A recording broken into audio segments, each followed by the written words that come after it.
चला तर सगळ्यांनो, हा वडा तरी पहा काही क्रिस्पी कुरकुरीत बनला आहे. अजिबात तेलकट न होणारा आणि तेलामध्ये न फुटणारा हा वडा कसा बनवायचा, तर खास रेसिपी तुमच्यासाठी. तर काय करायचं, आपण इथं एक बाउल इथं साबुदाणे भिजवून घ्यायचे आहेत.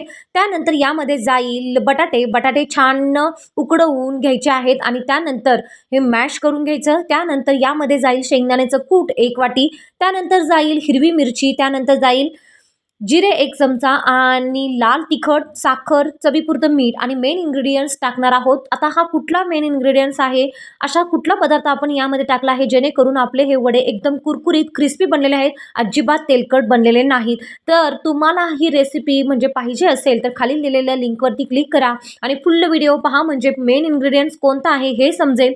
चला तर अशा पद्धतीने हे सगळे वडे बनवून घ्यायचे आणि मस्त असे क्रिस्पी होईपर्यंत गरम तेलामध्ये तळायचे आणि बघू शकता अगदी क्रिस्पी असा हा वडा बनून तयार झालेला आहे.